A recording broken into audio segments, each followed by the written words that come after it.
good up here. Feels good with y'all. Appreciate y'all for having me tonight. My name is Shatulani. Oh yeah. Oh no. Say oh yeah. Oh no. Say ma. Say. If you wanna go, can I come? If you wanna show, can I jump? See, on to the set, I'll take my place. While you got to play, if you want me to play, I can show you my face, I can show you my income, a spiritual bank, and we can connect in a spiritual place, and we can connect in a spiritual space. Whoa.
Girl, nice. Thank you. For sure. Yeah, there we go. Yeah, that came on a little strong. This one's called All the Way. Sing. All the way. Yeah. All the way. Yo. All the way. All the way. Sing. All the way. Yeah. All the way. Sing. All the way. Yeah. All the way. Never sing this song 'cause I'm too close. What I wanna go do now, I just stay with the grand and the kingdom. Say, what I wanna go do now, I just lost another dream and a few more pounds. I gave my future church, give me feed us now. Feed us down, cause they beat us down. I don't really know what they keyed us now. Oh, whoa, whoa, give me FOMO. Jimmy don't know, slow-mo. We can smoke one on the low, low. Whoa, whoa, give me FOMO. Jimmy don't know, slow-mo. We can smoke one on the low, low. All the way, sing it. All the way, sing it. All the way, sing it. All the way, yeah. All the way, all the way, all the way, yeah. All the way. This song is commitment. It's about commitment to yourself, your dream, and what you were sent here to do. And we go, ho, ho, ho, ho. Give me FOMO. Jimmy don't know, slow-mo. We can smoke one on a low, yeah. Whoa, whoa. Give me FOMO. Jimmy don't know, slow-mo. We can smoke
name is Chatuani. Thank y'all so much.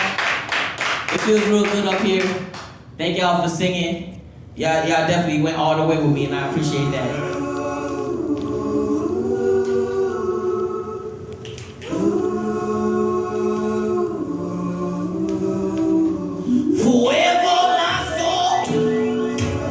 Lost in you, say, for all of my goals, say, will belong to you. Say my name, say my pain, yeah. And when you get on me, please go pole, who lean on me, I'll be your king. I'll be the lion that came out of Zion to rescue my queen. Say, oh yeah, forever, I'm lost, say, forever, in you, forever, I'm lost, forever, in you, in my dreams. In my dodo, in my visions of you and I see my white dodo, my children. Please have faith, please don't be too late. Cause one day that day will come up again and put me to rest. But forever my soul will be lost in you. Yeah, I'm screaming, can you hear me? I guess you didn't know the picture in the kitchen. I guess it didn't show the roses that I left you. I guess it didn't grow. I'm stuck up in the moment. I'm searching for the key. Yeah. There's nothing what you need. I'm never gonna leave you. Forever, forever, forever, forever. I'm lost. Yeah. In you, forever.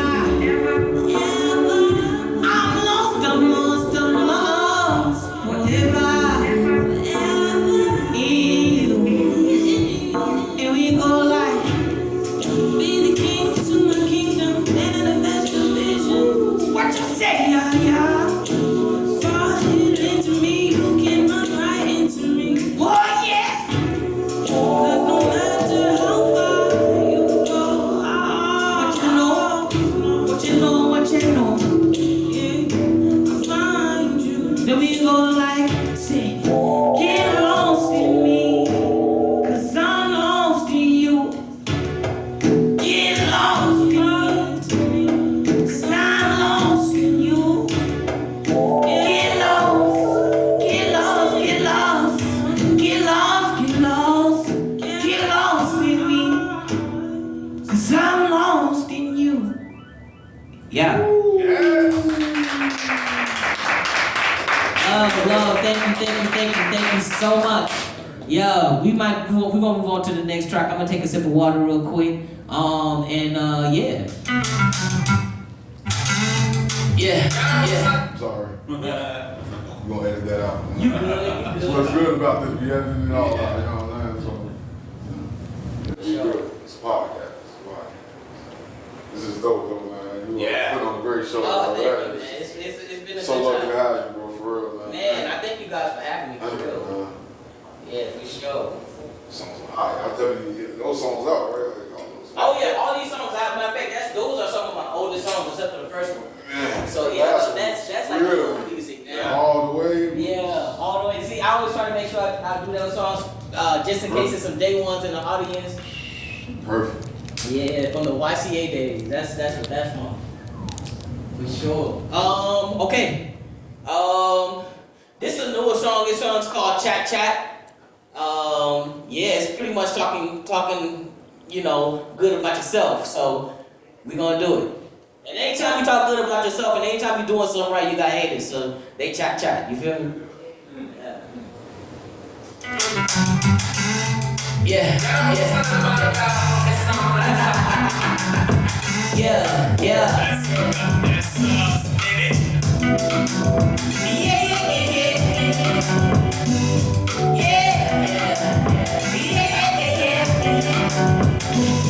up in my hands. I get right to it, don't need no fake love. I see right through it. African king, if I shit might do it. I got another day and I move another unit. I stay low key, body in the party, people all around me. They looking saucy and I really wanna know how everything in African touch turn to gold. I do it like this, I do it like that. Everywhere we go, you gon' hear them chat. I was feeling false, they don't need to come back. Every time I spit it's guaranteed to come back. I do it like this, I do it like that. Everywhere we go, you gon' hear them chat. Always been a boss, we don't need to come back. Every time I spit it's guaranteed to come back. Yeah, magic in my hands, let me show you how. I just got a bag, got the music loud. Yeah, treat me like a magic shine. Don't know why your homies tripping, I'm the magic man. Yeah, can't beat the sauce. Every time I show you, I'm in that sauce. I just handle business and the rest I toss. I just handle business cause I beat that boss. I do it like this, I do it like that. Everywhere we go, you gon' hear him chat. Always been a boss, we don't need to come back. Every time I spit it's guaranteed to come back. I do it like this, I do it like that. Yeah, everywhere we go, you gon' hear him chat. Always been a boss, we don't need to come back. Every time I spit it's guaranteed to come back. Yeah, see, yeah.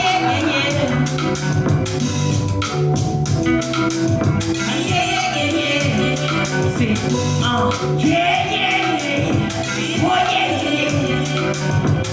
I do it like this, I do it like that. See, I do it like this, cause I do it like that. Yeah.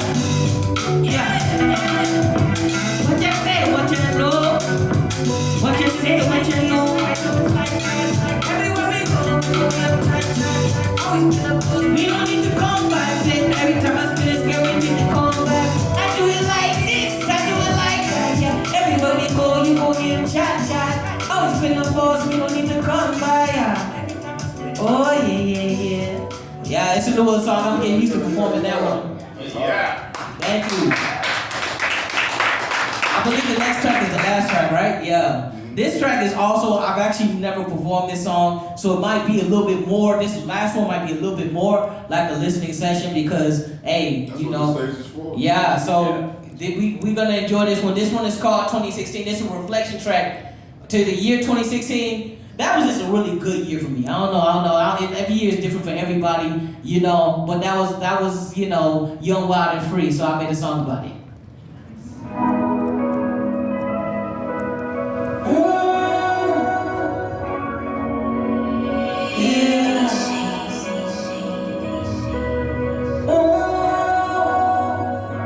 There we go, see, yeah.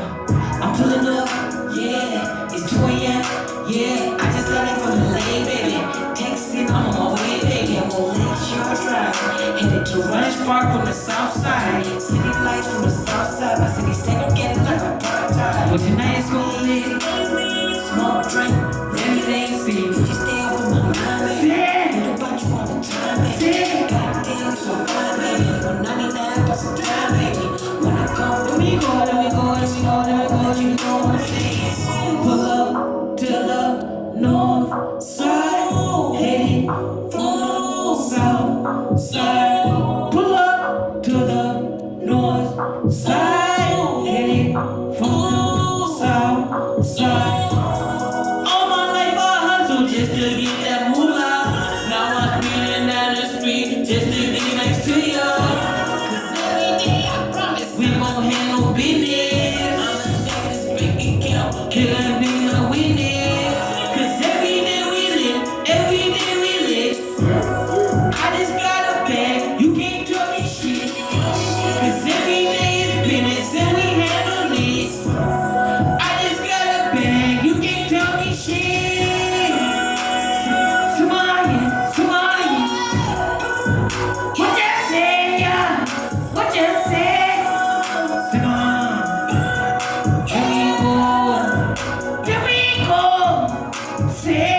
Pull up to the north side, heading from the south side.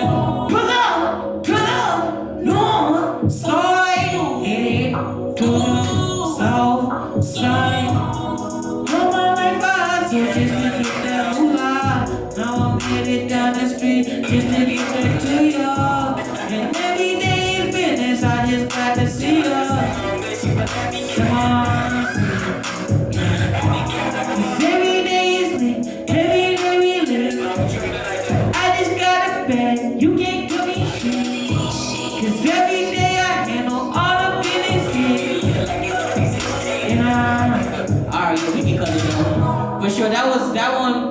had to get a feel of what that feels like on stage. It's definitely a performance track, but I just wanted to test that out and see how that felt. But yeah, thank y'all so much. My name is Shotzi Rock.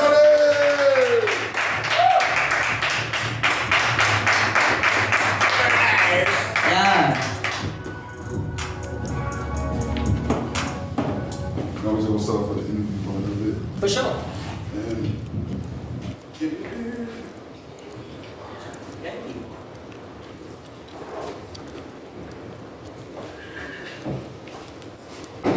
Tell me how to sit down. Yeah, talk about all the music we just heard. Where it come from? Oh yeah. What's the motivation behind it? Where that accent go? Get this Michael Blackson on. Yo, you say Michael Blackson? Yeah. Yo. No, that's definitely it comes naturally. I guess it's like how some Chillax it on. be around Jamaicans when they grow up and then they get ski pots all over the hood. It's I was born in Kenya. Okay, that's what I was wondering. Yeah, my family, my mom. Wait a minute, this ain't your friend? Huh? You gotta wait till the end of the interview for all that. Oh. You're interviewing right now. Hold on, yeah, we're gonna say pretty good part. Take it all my questions. They consider that cheating, you know. I thought that was Brad. Nah, I just walked in like 10 minutes ago. I appreciate you coming. Thank you for Yeah, coming. I'm good to be back. It's my second time. Welcome to the scrum. Yeah. Welcome. Man. Yes, sir. Yeah. That was real. Thank you, man. Yeah, it feels really nice. Should we sit down and see you like second time? Walking fast. Yeah. I remember you. Okay. I remember you. We are? Okay. Yeah, well, I don't think we didn't talk. Okay. no, but I remember him referring to you. Okay. Because you came in just like off the street, you were walking by. Yeah. You didn't plan to come that night. Oh. Yeah. Okay. What's your name? John. Yeah. Yeah.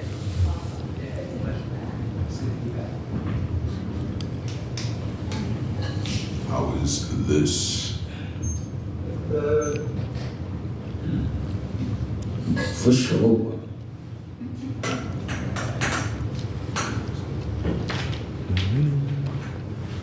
With this, if you guys like want to face each other, I can Yeah, no, just let us know where put you. this right over here. Y'all just don't have to like worry about craning your head over Okay. the top shelf. Yeah. See, this is why we need professionals. Yes. I know I need to like hire a producer, officially for this.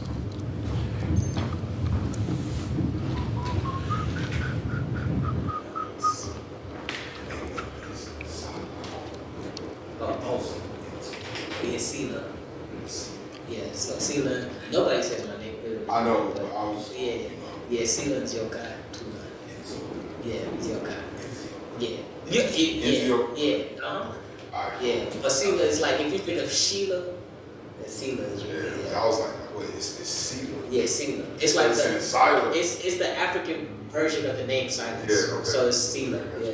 Because in African language, well, actually, I'm gonna wait for the interview. Yeah, my bad. I'm answering all the questions some more.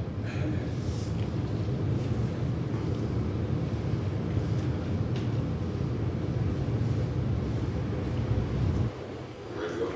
Can we move that water bottle? Oh yeah, for sure. I just move it off the stage. Behind you is good. Yeah, Okay. you can put it right there too. You can just grab it. You know what I'm Okay, saying? yeah. That's Beautiful. Love it. camera rolling. Word. And can you do a test? Testing. 1, Check, 2, check. 3. Can you hear us? Can you hear us? Mic check. 1, 2, 3. Wait, it's not rolling. Alright, for sure. Good. Let's do it. Great. Oops.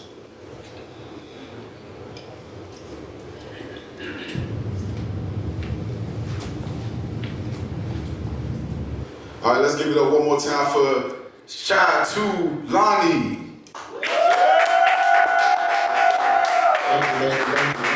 Lonnie, better known known as the stage name Shatulani, is a Kenyan-American singer, songwriter, actor, and activist. Named one of Chicago's most prolific performers by the Chicago Tribune, Tulani has been nominated twice for the Chicago Music Awards. For Best African Entertainer, Tulani has toured nationally and internationally, both solo alongside major acts such as Wyclef Jean, Jay Electronic, Currency, Skip Marley, GLC, and the Lion Band.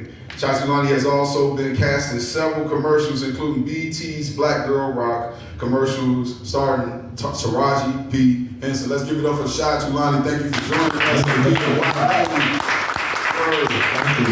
I'm super excited to have you here, and just wanted to let you know, man. Like I told you in the messages, man, I've been following you for at least 3 to 4 years now. And dude, I mean, when the first time I saw you perform, I mean, just the whole vibe and this energy, it was something that I resonated with. And man, I was just like, even then, I was like, man, if I ever get like a platform or anything, I knew for sure like that you would be a person I would want to reach out to. So thank you, man. Thank you, man. I really appreciate that. That means a lot.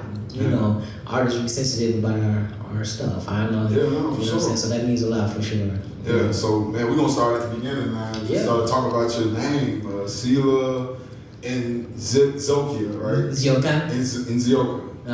Tulani. Yeah. I see the Tulani at the end of that. For so, sure. like, tell me about the origin of that name, what it means, and then how did you branch off into creating the Chai Tulani character? For sure. Well, first off, the name is from Kenya, of the Kamba tribe. There's 54 different tribes in Kenya. All of us speak different languages, but Swahili is the language that we use to communicate. So, Sila Nzioka, Sila is the African version of the name Silas, which means judge, And the reason it's pronounced Sila and not Sila is because most African languages, I don't know if you took Spanish in high school, but the vowels of Spanish is I, A, E, O, U, not A, E, I, O, U. Yes, So in the African languages it's I, A, E, O, U. So when you hear the I, it's actually E. So Sila. So Sila means judge. Zioga means to return or to come again. And Tulani means peace. So the full name is Justice or Judge brings back peace. And the name was given to me, it was passed down from my grandfather because in the Kamba tribe, you get the middle name, not the last name. So my last name, you would know, like, I don't have the same last name as anyone in my family, despite the fact that all of my siblings, we got the same mom and dad, but we all have different last names. But the Zioka name continues down the line. So I have cousins with the same middle name as Zioka. So yeah, that's the origins of it. And like Tulani, Shot Tulani. So how do you get? Because I said this Tulani is at the end, so I know where that came from. Yeah. What made you? Because I know the chai tea. You know what I'm saying? Yeah, the chai tea. Yes. So I'm like, I thought like, because I know when I drink that, it's more soothing and things like that. So I'm wondering like, how did that come about? How that came about is, so in Kenya, it's a tradition, it's a custom. When say if you came to my house, or say if this was your house and you was a Kenyan person and you invited me to come have dinner with you, or even if it wasn't dinner, if it was just a casual like, yo, just come through, we're gonna record this podcast. Anybody will offer you tea. It's like a custom. So tea is like if you invite somebody over and you didn't give him tea, it's like, damn, what I do to you, man? It's just like, it's a hospitality. It's a hospitality. Kenyans, it's as you learn about Africa, every Africa is a continent. We're all connected in a way, but there's also different customs. So Kenyans are all about politeness, kindness and hospitality, like you said. So we call our tea chai, right? So instead of saying, oh, let me bring you some tea, I was like, oh yeah, I'll bring you some chai. Unataka chai? Do you want some tea? So I took that, right? And though I was born in Kenya and my mother's from Kenya, my father's from Chicago, and that's how we ended up here. And so I spent from the time I was 4 till about 14, we lived in, I don't know if you know Oakdale Gardens or Roseland. That's where my father's from, and that's where I went to school up until I was about 14, 15. And so. Now, we to bro, we gotta stop there though, just for a second. For sure. So how did your mom and your dad? I meet? always Like, get that how did, like, all in the gardens, brother, Yeah. come up on a king or something? Listen, man. Listen. That's I get that question. Yeah, every time I get that. That's a nice mix. That is For sure.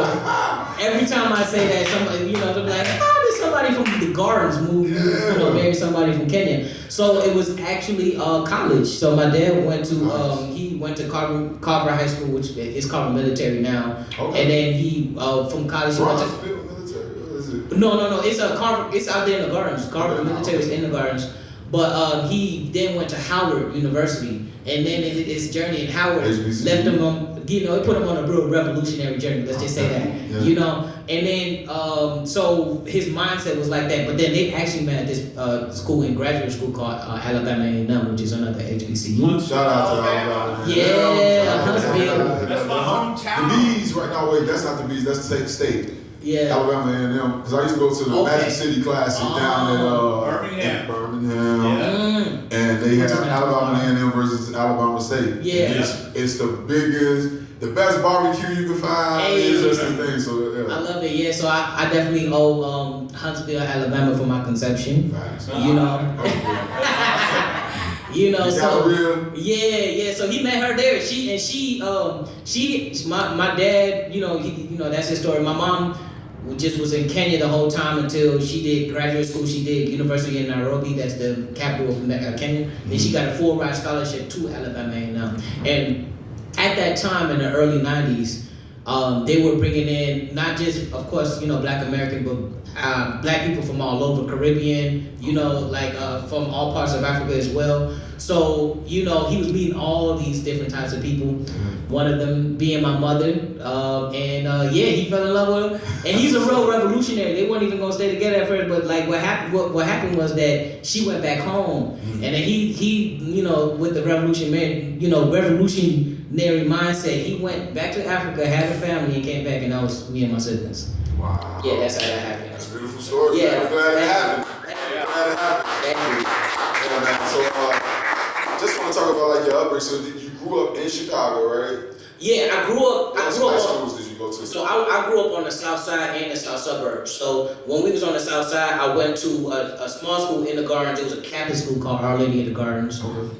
And then right after, because that's second to 8th grade, 14. Then my parents are both CPS teachers, and so when it came time for high school, they was like, hell no. And then they was. I didn't want one going for it. They was not going for it. So they moved us to the suburbs. So I went to Homewood Flossmoor. Oh, man. Yeah. Familiar, man. That's what's up. So let's get back, switch over to the music. For man. sure. You got like 17,000 streams, 12,000 monthly listeners on Spotify. You're doing great things. Like, what does those numbers like mean to you, man? Like, You know what, man? It's crazy. When I first started as an artist, you always just want truly like the true yearning for artists is just to be heard. Yeah, for sure. So like, and there was one point where I would be obsessed with those numbers. I wake up every morning. It's like 10 years ago. Look at my numbers. Go to sleep. We look at them again. But now at this point, what I realize is the numbers are cool, and I they mean a lot, and I think anyone who's ever streamed my music, like if you're watching this and we never met in person, I really thank you. But the streams, the numbers don't mean as much to me anymore as much as actually connecting with people. So I try not to look at that no more because it's just unhealthy. And I look at I look at all the people instead of like the numbers. I just think about how many people can say that they encountered me and had a positive encounter, and that's more important. Because ultimately I just want to create. I want like the pandemic. I know this is kind of going off topic, but the pandemic, it created a space where I wasn't being able to create or perform the way I wanted to. That really affected me and a lot of other people a lot. So now that I'm back. Numbers are great, but this is not a whole bunch of people in this space right now, but it's still, you saw I gave my all of my performance, because that to me is just, even if it's just 5 people that say, yo, that was a great performance, I really enjoyed my time.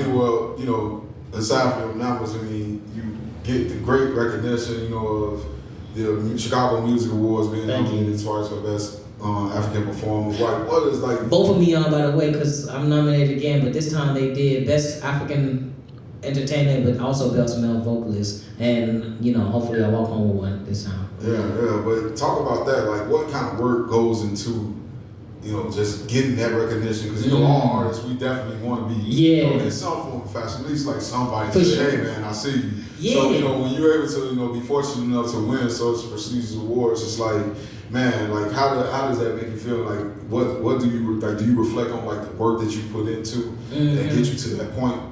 And how does it feel? Absolutely. It feels really good because, you know, I had this, when I graduated high school, and I did like my first semester of school, and it was in that first semester where I decided like, yo, I really want to do music, and I remember writing down like my goals, and of course international was on there, but the steps to get there was get known at least 2 venues in Chicago. I remember that. I was like, that's all I wanted to do was get known at 2 venues in Chicago. So 10 years of a lot of effort, and the process has been beautiful. I used to listen to a lot of motivational speeches, and one of them, I think Steve Jobs was talking about, you can't connect the dots looking forward, you can only connect them looking backwards. And so when I look back on that, I recognized that I was living the dream the entire time. You know, even before I was performing, even before we did any of the other shows, or that I was I got so much love from the city of Chicago, which I love Chicago from that. I mean, you always at all of the festivals. Yeah, like, I see them all the time. Man. It's you crazy. Performs. Everybody gonna be at the Hot Dog Fest this year. A few more festivals I seen you post up. For sure. That's why I always run into them. I mean, like I said, it's our first time like actually even speaking. Yeah. But I've always seen them at different festivals I go to in the summertime. And then, For sure. You know, so it's like dope to like. Yeah, it feels really good. I think that the process of that literally. You know, I don't know if you know YCA or like, you know, the Chicago, like all the open mics, all of that is what built up. Like I was just at every single open mic for like, you know, every month. I remember 2015, that was like a hot take for the Chicago open mics. In that time, it was like the perfect timing. And so, being at the, you know, getting that kind of recognition from the city that I love so much means so much to me. I remember even back then when I was writing those goals down, I called the African Festival of the Arts. I did not know what I was doing in terms of like how to book a show or anything, and I was like, oh, I want to perform at the African Fest, and the lady was like, honestly, yeah, send in a video, send us a submission, and hung up. Never heard from her again until like I want to say like I don't know, what's that the first 2019? That was 2012. I called, and it was 2019 when they finally called me. So for any artist that's like out there, the journey is important, and it takes time, yo. Like I started full time at 19 years old. I'm 30 now. You know, it's like that's just a lot of years of just staying commitment, and commitment means doing it even when you don't feel like it. You know, and sometimes, a lot of times it's gonna be fun, and sometimes it's not, but you gotta stay committed to it. Yeah. No doubt, man. That's For sure. So like, man, talk about like, you know, even like you talk about like living the dream. Like, I'm the same way. Like, we both constantly staying committed to the work, just constantly trying to stay creative in any possible way. Absolutely. You know, of course, every artist wants that big break, but then it comes these opportunities. Yeah. What that shows you a glimpse of what your, you know, future could look like. Absolutely. As a possibility if you just keep going. Like, Absolutely. You opening and going on tour with Wyclef Jean. Yeah, that was crazy. And all those things. Like, and I saw the vlog that you did. Yeah. Which was pretty dope. So Thank you. y'all go check out the vlog. I'll tag it down For in sure. the bottom of the, you know, the description of this video, so Absolutely. you can go check it out. But man, talk about that. Like, Wyclef Jean, I mean, That was huge. I've been listening to him since a kid. Yeah. Jay Electronic, Currency, all those prestigious artists, you know, well thorough artists. Man, talk about like what it means to like be in the grace of those. That was a really, really big deal for me because it was one of the first shows that I opened up for artists, and it made complete sense, right? Yeah. And I want to talk a little bit about how we got there. which is I had got my foot in the door of opening up for artists. But most of the time, and though I have hip hop influence in my music, I'm not necessarily like there's hip hop in my music, but like these were like MCs I was opening up for. Like Cause of Dreamville was the first one, and then Jay Electronica, and then Currency. These are rappers, right? Like, and it was great. It was a fun time. I had a great time with all of them, and I met them, and it was really cool. But when I would step on stage, they be like, the crowd would be surprised because I would have like the band or whatever. Everybody, like the other openers, would come up and they be spitting their bars, and then I come up and they be like, damn, what reggae? Where this come from? But it'd be fun though. It'd be fun. You know what I'm saying? But like I had what I did was I do a lot of praying, and I prayed like, yo, God, I put in all the work, and I know that it may not make sense to everybody right now, but I know that it's gonna pay off in that same promotion company, because I got better at like performing and promoting the shows and selling the tickets and all of that kind of stuff. It's a hustle, it's a grind. When it came time when Wyclef was coming to the city, the guy, like I would always apply for these shows. Like I would send out emails or whatever. They called me personally, like, cause like, man, this we got this reggae dude that's always at our hip hop shows. What? We got Wyclef. They called me immediately. They called me on my phone, and I was actually visiting back home in Kenya, so the time was off, right? So it's like they're 8 hours ahead. It was like 8 p.m. here. It was like 2 o'clock in the morning there. My phone rang. I know it's Josh. Shout out to Josh. I pick up the phone. They were like, "Hey, yo, Shy, I got one for you. It's Wyclef Jean. You got it." I was like, "Whoa, Someone please yeah, 911." I was like, that was a big deal for me, yeah, So that was because I grew up listening to a lot of MCs, but a lot of reggae music. Reggae music is the music that made me feel like, and even though my music is not even reggae per se, it was the music that felt like, I want to be a musician. So that was a big deal. Yeah, see, I would say, and that's dope, thanks for sharing that with us. But man, I would say, like, because when I first heard you, like I said, I told you, man, I'm a huge fan of Afro beats. Yeah. Like I love Afro beats, Tim's, Burna Boy, everybody. I love them all. Even some Afro beat artists people haven't known yet. But I remember loving the feel of Afro beats way before it became popular what it is today. And like I told you, like at J. Mal Green's birthday party, when I saw you perform at the first time, I'm like, dude, like this the type of music I always wanted to make, because that's because I'm an artist myself, and I love to like just play with different sounds. And plus, I feel like us as African Americans, we got some heritage back in that. Absolutely, for sure. You know what I'm saying? So it communicates and it resonates and touch and hits me. It makes me want to create music like that as well. But for sure, man. So let's talk about, because I know you got new things in your life. You got to take some time away from music and things like that. I did. You had a baby. I did. I became a child. Yeah, became a father. And so let's give it up for that. Great thing. Thank you. I want to talk about that for a second. Yeah. Because that's a big step and a big change to your life, and I know it's a beautiful change. How has that impacts you in a positive way, especially with your music and the motivation to continue on with this good work that you're doing? Man, I think it influenced me in the most positive way. Despite the challenges, it's probably the most positive thing that ever happened to me in my life.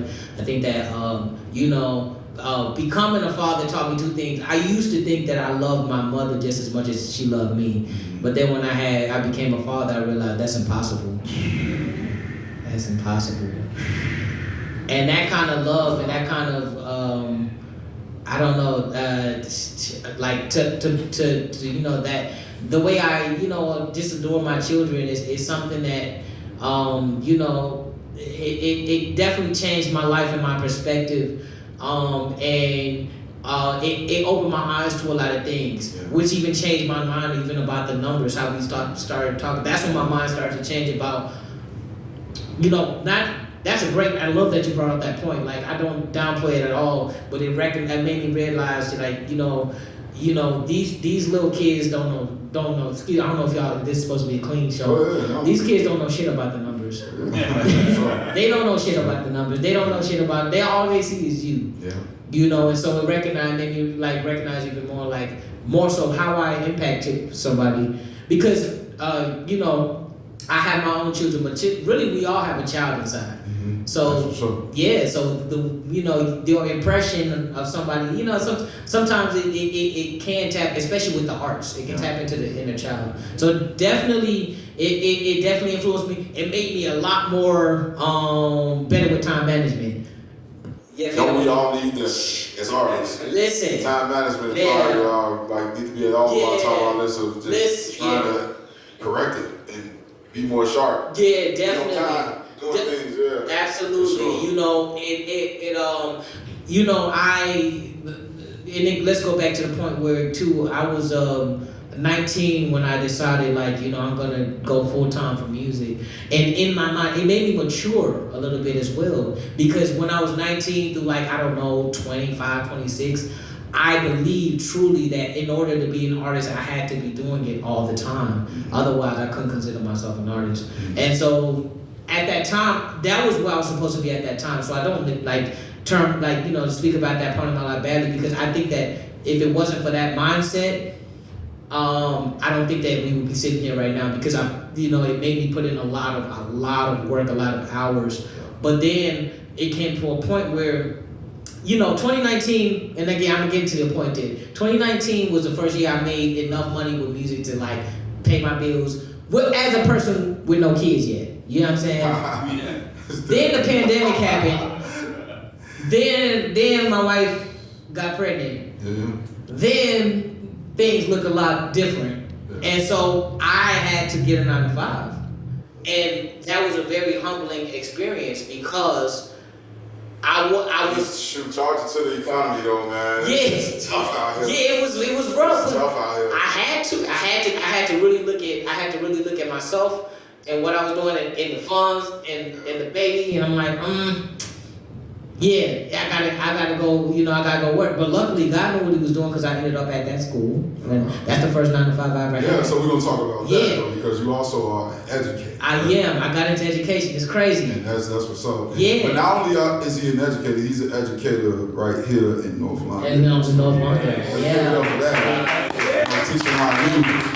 You know, I taught I was in a videographer teacher over at Camelot Excel for a year and a half Yeah. in the Inglewood community. And I know, like I tell people, me landing a job as a teacher and an educator, Yeah.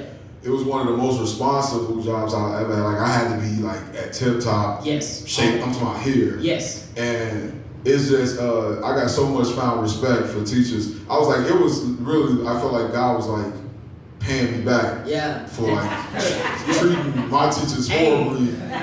Karma is Because karma is a beast, for real, because, Yeah. and I taught at an alternative school. Oh, you know, yeah, And for so I know you know that like being an educator, what it takes, like educators and teachers and whatever, they should be getting paid NBA contracts. My heart goes out to all of Like them. seriously. Truly. Just because of the peace of mind that they have to bring to the class, and it's not always easy to come in there and deal with kids, our future, like it's Yes, not. it's very. So yeah. I'm serious, like just for their sanity, Yeah, and I'm not even they that. need to be paid A lot football more. numbers. And back to your point, I'm not even that, like, oh, okay, I'm 30, but like we millennials, like these kids is different. You know what I'm saying? I'm just gonna let you know right there, they're not, you know, it's different. I don't know if I'm just getting old. I mean, because they teach educators last generations after generations. It's like you never teach your generation or Yeah, exactly. educate your generation. So it's always gonna be looked at as these kids are different. It is though, because they're growing up with much more, some with much less. It's crazy. It's a lot. So But yeah, I just wanted to touch back. talk about what that means to just like Yeah, the education for and I just want to finish answering the question about fatherhood, but no, it's but it definitely showed me that I can do it both. Mm-hmm. I can have a 9 to 5 and still be full time artist. I just have to be very disciplined, you know. And so it that's what it showed me. you know what's most important, and that we're multi-dimensional human being, like spirits, For sure. having a human being Having a experience. human So you don't have to, You listen to Rap Smart? huh? Listen to Rap Smart? No? No, Oh, okay. you don't. But put me You on. say that all the time. Yeah. You say that all the time. But go ahead. Okay. Yeah, no, Sorry. I got that from a speaker named Wayne Dyer. I don't know if you have heard of that person, but that it really did impact me in a way where I realized that it doesn't have to be this way. I had a tunnel vision before and it really worked. Now I have a more rounded mindset. Now back to the education part of that. It's so interesting because can you ask that question about education again? No, I'm just saying, like, what does like it mean to you to like? I know as an artist, I don't only want to tie to artists. I mean, just like as an educator. Like, Yeah. What does it mean to you to be an educator, to be helping the younger ones coming up to us today? You know, the younger ones behind us, like you bring them up into this new society. You know, I know it's a little different from artists, but I just want to like shut the Yeah. artist part off completely. Yeah. You know, that You have means absolutely nothing when you walk into that classroom. It don't mean shit. These kids don't. Yeah. These kids don't mean. They don't care that I got 200,000 views. They found my shit on YouTube, bro. It was bad. I was like, Yeah, oh yeah. you know, it's so interesting to perform. Because we think about how we was when we was kids. Like Yeah. teachers nowadays, I mean, got many labels to them. Yeah. I mean, when back then when we were with teachers, our teachers were old and like I don't know, we had they much younger now. Teachers, Yeah. I felt like I was young. I'm like, man, I was the youngest one on the staff. I was 23, 24 when I was teaching. So it's like, so I just wanted to talk about like what that means to you. It's like, as an artist, I know you reach the youth in that way as well. But what does educating and actually being in the classroom with the kids every day mean? It means a lot because, first of all, I don't know, like, you know, I never thought, first of all, the way I started this, when I was in school myself, in high school particularly, college was a little bit different, I was a little bit more mature, but in high school, I was a BC student at best. You know what I mean? I'm being real. School was not like, I did enough to pass, so you know what I'm saying? But and again, and I work particularly too in the SPED department, just so y'all know. And what affected me, what I realized is like I just see myself in these youth a lot, especially that time from 2nd to 8th grade, right? Because that's when we was in the gardens, and I learned too that I had a certain level of privilege to have parents that be like, no, you going out there, because when I got out there, and this is just a little expert, I was very behind from the HF kids. You understand what I'm saying? Yeah. They put me in an algebra class and I'd never seen math 11s before. I failed that first semester. You understand what I'm saying? I had to adjust. But with that adjusting and being around different kids, it was a different world. It made me a well-rounded person, and I recognize that a lot of our youth, that especially at the school that I have, do not have that opportunity. You understand? So that really affects me because I was just them, 2nd, 8th. Because I work with the 9th graders, that was just like that. You get what I'm saying? I can't sit here and be like, because they in here acting, you know, how they acting, and act like that was never me. Yeah. You know? And so, I mean, they is different though. That's still, but, you know, I was still not fully developed, right? And so when I see them, they remind me of myself because you know, they don't really get the idea of school yet, some of them, right? And why it might be important. And I didn't get it. So I don't come from the perspective of like, you know, I'm like, listen, I get it. I get you don't want to be here, but check it out though. No matter what path you take in life, whether you go to college or you go do something vocational or you become an artist, you're gonna have to do some shit you don't want to do. That's a fact. You get, and that's what you really have to teach the youth is that that's what we're trying to get to them. It's not go to mind you now, okay, I work at DRW College Prep, I get it too, but I want you, you know, if you go to college, that's a great thing. But also, I want you to be able to function when you get out there in the real world, right? That's what it's about. That's what's gonna happen when you leave here. You're gonna go into the real world, and it's just, you know, that's what it means to me. Is that it feels like it's like we're all connected, you know, and it's like you know they mean a lot to me. I'm not gonna lie, like, because I'm sure they do. They people do. seem like a lot of people pour themselves into you. It's Listen. only right. That's the only way you get that back. Yeah. To repay that back. Is Yeah. And they pouring say, back into somebody else. yeah, and we're educators, but a lot of times they teach me. You understand? That's a fact. Patience. Yeah. A kind of understanding. They teach Respect. respect. They That's the big one. yeah, They want to be respected. They do. They want to be respected. They do. They definitely, you know. It's a lot about Yeah. rapport. Mhm. It's And about how you talk to them and you know resonate with them. But yeah, thank you for that. Yeah, And for so sure. we're gonna jump down on my last two questions. I'm For gonna sure. them out real quick. We're gonna wrap it up. But you know, dad and all Yeah. that. And now I see that you know you're getting back into you know listed all of the festivals you're gonna be doing and For things sure. like that. Yeah. And I saw you start hitting the gym now. I did. So let's talk about that a little bit. And staying away from that dad bod. Listen, it's been a challenge. Staying away from that Dad dad bod. bod. I know the feeling of that. So like, talk Yeah. about that though. What fitness has meant to you and staying and keeping yourself up? And I got a follow-up question after that. Yeah, man, it's meant a lot. Cause I mean, shoot, man, what's that? It's 2024. At the beginning of 2023, I don't know. I walked past the mirror and I was like, damn, is that me? Like it was just like, you know what I'm saying? I was like. Yeah. Then it was like, you know what I'm saying? I'm like, Yeah. oh, no. I promise you, No. And it just kind of happens though. You don't even, it's like one day you just, I don't know. It's like you don't see it happening. No. You busy, you changing diapers, you picking kids up from daycare.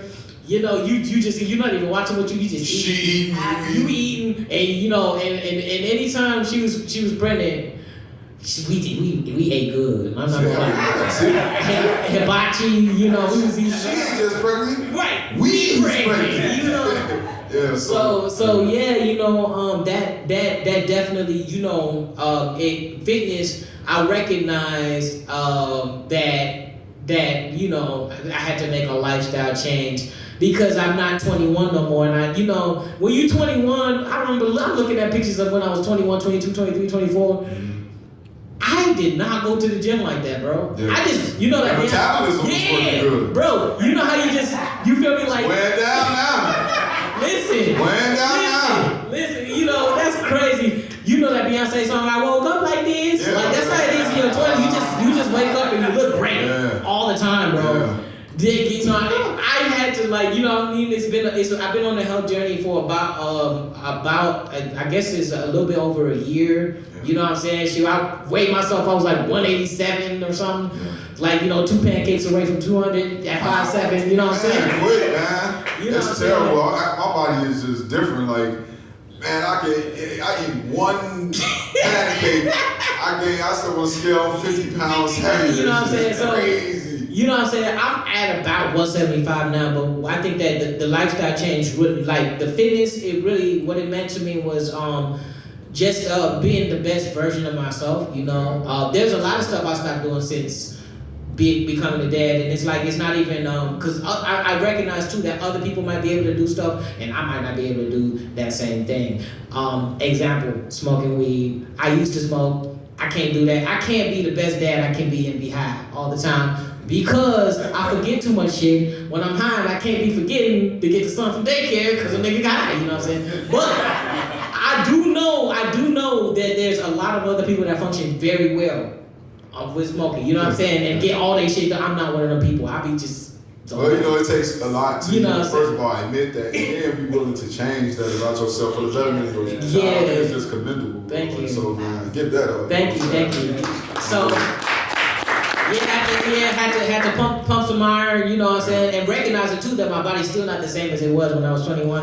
Because even when I went back to that same weight, I didn't look the same. I'm like, I still, you know what I'm saying? I was like, I look good, but it's like it's not what This ain't what it used to be. You gotta get used to your new, Yeah. you know. Aging, man. It's all aging, interesting, man. bro. Father time waits for nobody. Woo! And speaking of that, so, you know, working out. Yeah. I'm a mental health professional, and this last question is like, got layers to it. I know you can probably go on and on about it. Yeah, Just for hearing sure. you speak about like being the greatest version of yourself. Yeah. So the first part of the question is, you know, what things do you do, you know, all overall to, you know, to become, like things that you do every day, something that you probably do every day or practice quite often to become the greatest version of yourself? Yeah. Man, what I realized too, like on this journey of becoming the greatest version of myself, because it's an ongoing thing, is that the big things is not necessarily what make you the greatest version of yourself. It's like the little things that you do every single day. Yes. And one of those big, major, super phenomenal things, top of the list, number one is prayer. Prayer is big for me, you know. Like just getting on a consistent, like, yo, every night before I go to sleep, and every morning before I even get out the bed, I touch my head and say, thank you, God. Yeah. If anything. And that's life changing because, you know, the moment I started doing that consistently, everything, even me sitting here right now doing shows consistently, again, prayer, you know.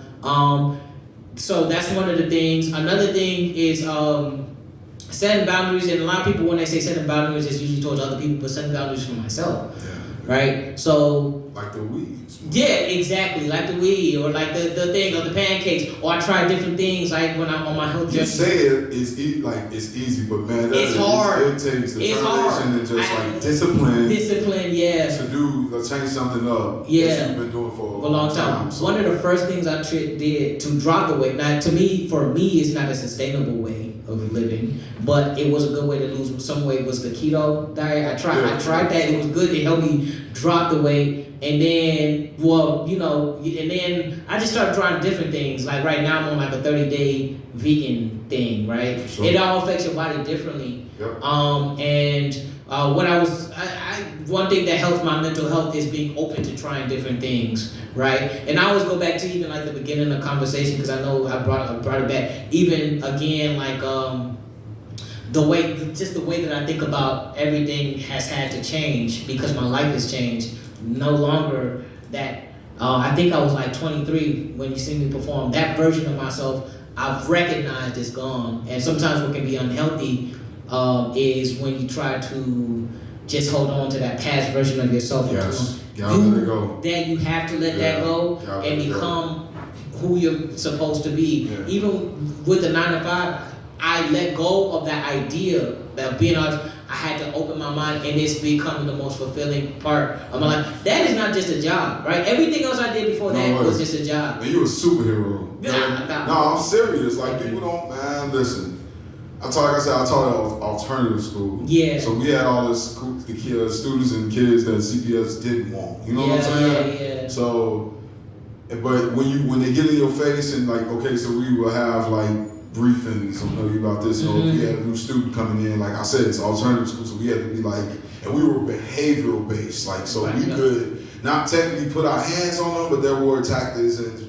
procedures in place if we had to restrain the student in a violent way. You know? But anyway, like I just remember like it being such a just a really rigorous job. You know what I'm saying? Like it was hard. It was the most difficult job that I ever had. Salute to you, for sure. I'm telling you, to actually walk into, I'm sorry, 5 days a week, 8 hours a day, to walk into those classrooms and feel confident. Yeah. It takes a lot being a teacher because you got lesson plans and you can't necessarily teach. And this is one thing, you know, about the school system. That's why I felt like God just had me there for a certain amount of time to see the state of our youth and to, I got my, you know, my personal, you know, whatever goal out of it or whatever you will, and you know, he took me out of it because you can't even teach the way you really want to teach. You gotta follow within the guidelines. You know what I'm saying? And ain't no diss to the school system and things like that, but you know, you can't go outside of the lines when you really want to teach it. Certain kids learn certain ways, you know what I'm saying? And so that was one thing, but I salute any teacher that's teaching within the lines of CPS and any other established school systems.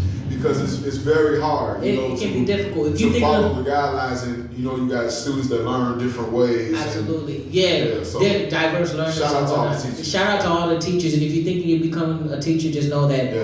your lesson plan and everything goes the way that you think Never. it's gonna go. Oh man, lesson plans are from hell. And what I learned, I started my school. Hell. Yeah, And they listen. do every week.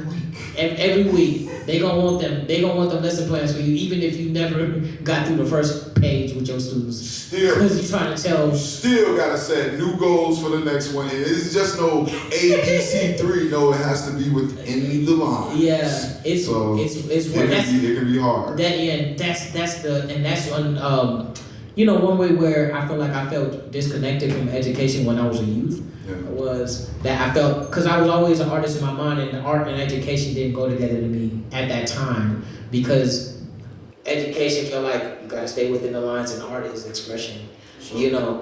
But there's ways to integrate that and make it grow. You gotta be creative, and you gotta fight administrative people sometimes to get That's a fact for that anything. that Anything. Yeah. I said no this to the school system. We love y'all. Everybody just working a job. we trying our best. We all just waking up and Boy, Let him know. Let him know. yeah, it's tough. it's hard. It's tough, and the It's teachers, hard. y'all need to pay them more. We Hey, don't need to. I'm for yes. with CTU. Like, I'm serious. Yeah. I ain't been a teacher since 2017. Yeah. And I wanted to get out there and fight for those teachers. Yeah. I'm serious. Like, they really need help, man. They need- yeah. But all in all, let's get back to this. For sure.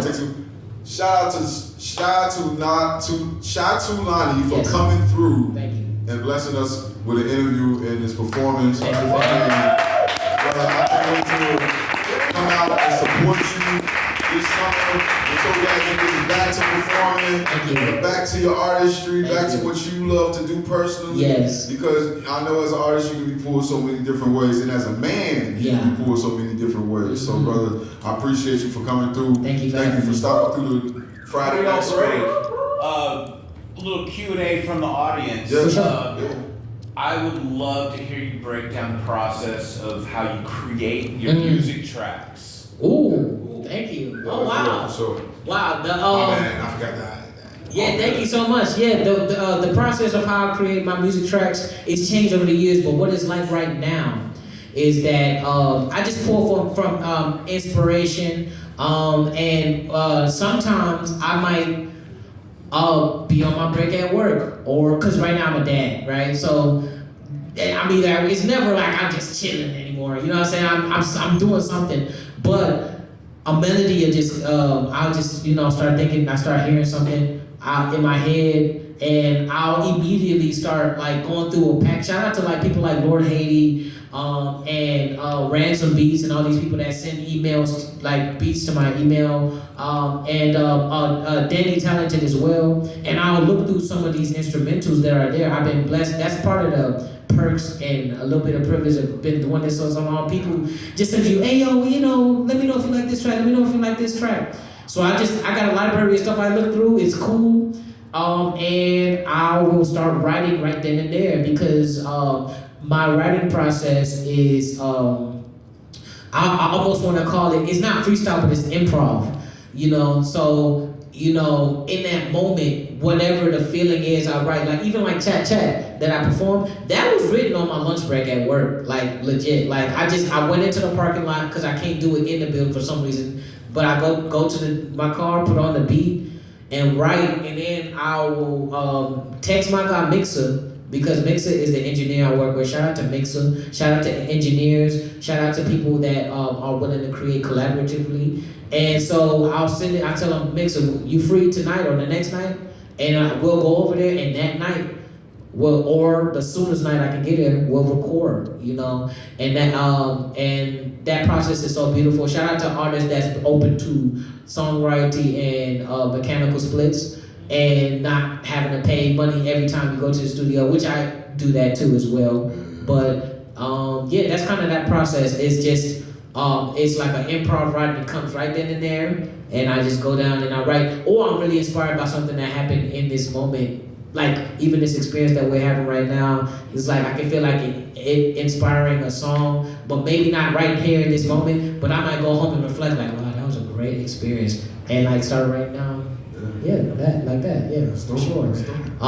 And mix and masters the well, he mixes the tracks right then and there, and then it's hard to mix and master in that same setting. So he'll You make your beats as well? and come back. I make some of them, not all of them. A lot of them are made by some of the people I had named. Ransom Beats, Lord Haiti, Danny Talented. I started off making beats, but I really enjoy the actual writing of the lyrics part way better than the production of the actual beat. I have to hear it, or when I produce my own beat, it's something. It takes me a long time to actually record to it because I didn't listen to it like 50,000 times making it.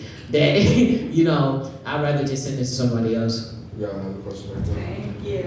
That was an awesome interview. Thanks, Lily. Oh yeah, thank you all for having me. I'm wondering, the kind of a follow-up, how many languages you speak? Wow. Or at least kind of, speak a little. Yeah, so Just like that. How many songwriting. languages? thank you. Language. Yeah, so fluently I can speak two, which is of course English and Swahili. When I first moved here, I couldn't speak English at all, which is actually interesting. I could speak Swahili in a language called Kikamba, which is the tribal language of so Swahili. So in Kenya, there's Swahili, which is the language. It's a trade language, so everyone can speak it. Hakuna Matata, that's Swahili, right? And then It's the lingua franca. yeah. Translation. Yep, exactly. And then the mother tongue is the tribal. So those are the two languages I can speak. But now it's mostly Swahili and English fluently. Kikamba, I can hear it, and usually when my mother's upset with something, I know exactly what she's talking about right now. Yeah. How old were you when you moved? I was very young. I was about 4.5, 5. So I was very young. And the thing, if you travel to Kenya, English. You can travel to Kenya without speaking the language and be fine because many Kenyans can speak English very well. It's just that by that age, I'm not in school. Like I was just around my own people, and so I remember, that's still a young age, but I remember having an issue in school, up till about first grade because I was learning English. Where every other kid was kind of a little bit ahead of me. Yeah. I was learning different vowels, not A, E, O, U, but A, E, I, O, U, which is different. And that's what creates accents, right? So yeah. And that plays in a role in creating my music because this brother over here, when I was done performing and I started talking to him, he was like, "Where your accent going?" And I was like, "Wow, that was actually I didn't even know it's because the accent and the language can come so naturally." What was his name? Not Sean Paul. It was what was the? Shaggy. They got Shaggy. Shaggy, yeah. And I was just watching them. I was today years old when I found out Shaggy accent was not. Yeah. Like, See, that's a perfect example of like the I patois. just found that out like some days ago. I'm Yeah. like, what? It's like a different language, but yeah, it's I like didn't feel deceived though. I was just like, shit. Yeah. I guess For he sure. delivered that. He said he Yeah. did it in that voice, and that's the way. It can go. So that language comes naturally because even when I moved here, we would go back often. But not only would we go back often, I would spend most of my time either mainly around other Kenyans or other Africans. So that accent was just constantly around me, and also I was around my people, right? So I don't even say I learned English first. I learned Ebonics first. That's what I'm saying. So my dad used to always laugh at us like, you don't speak English, you speak Ebonics. I was like. So anyway, it plays a role in my music because it plays a huge role in my music because of the just a big influence, of growing up. My dad, he's a music head, played a lot of African music around us, and also just when we moved here, one of the main things and one of the main reasons I can still speak Swahili, this is a big thing, is that my father, who's from Montgale Gardens, speaks Swahili better than my mother, who's from Kenya. Wow. Right? Because he's had a revolutionary mindset in a sense where he knew that revolution is in the house.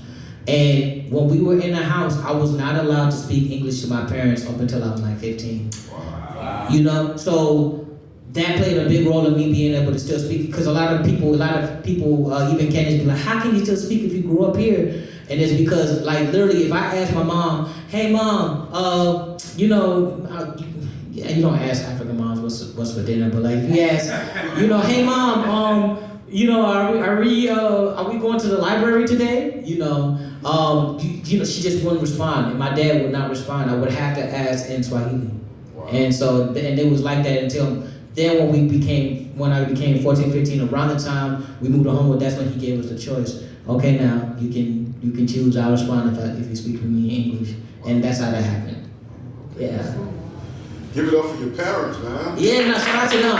Shout out to them because Well, this has been our night. Gotta go ahead and wrap this thing up. For sure.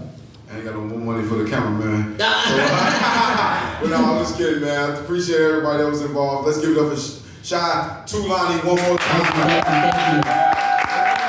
Thank you.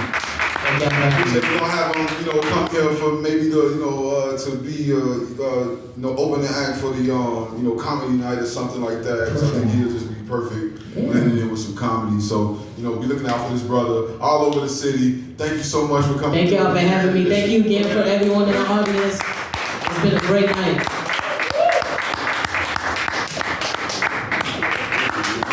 Good job to both of y'all. Yes, good job to you too.